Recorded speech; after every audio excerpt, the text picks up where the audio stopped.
Okay, next up is I Spit on Your Grave. This is the remake of one of the all-time cult favorite horror films were ever produced. And I was gotta say, both good and bad, it had an impact on its culture. I was expecting this to basically be as terrible as My Soul to Take, but it wasn't. As far as the original goes, it went above and beyond its genre of horror exploitation, and really, upon first, I've only saw it, once, but as far as it was, it did what it did, and I got something out of it and accomplished what it wanted to. That said, however, I would never really go out of my way to watch it again. Now, film critic Roger Ebert called this film, quote, a phony moral equivalency, unquote. Well, duh. I mean, geez, Roger, no offense, buddy, but I think that's what they were going for here. I mean, I think that's what these type of films like that, and Last House on the Left, which came out last year, which was also another remake, were going for. Now, some people may enjoy that sort of thing. Me, not so much.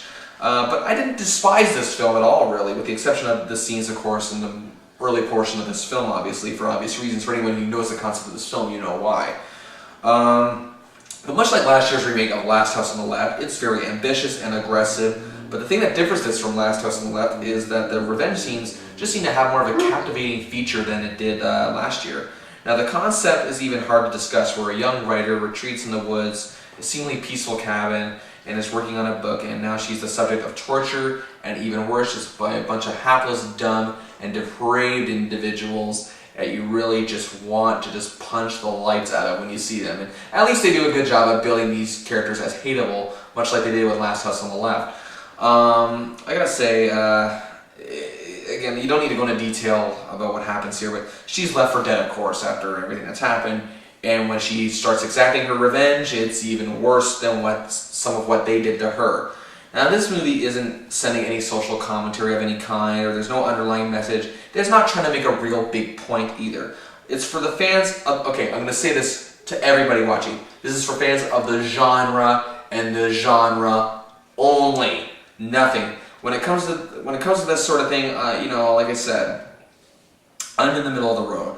Like I said, the first half of the movie, I could barely look at the screen, but I couldn't help but get into the last half, where she, puts these, sick individuals at her mercy, and really, now again, is it right what she's doing? I don't know, not necessarily. Does it make her as bad as them? We could go over these, little, things and tidbits and bits and bytes for hours on end, but really, it just wouldn't go within the context of what this movie is trying to accomplish, and that's just being an exploitive horror flick.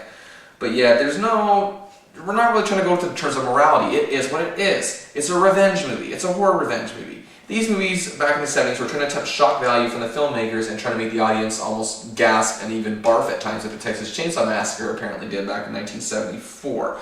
Here, this is only just being made for the fans, because they know that sort of thing just does not happen. With films like Hostel being released to wide audiences, really it just seems like, nothing bugs us anymore.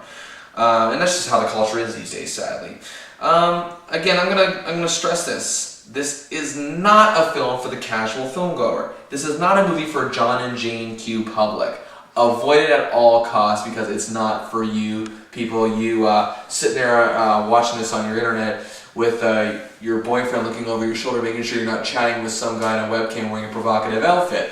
No, this is. I know I could have stopped there, but I didn't. But no, I gotta say, it is with unbelievably weird and odd reluctance that I am recommending this film to those people, and giving this film, I was on the fence, 3.5, or sorry, no, just three, not 3.5, sorry.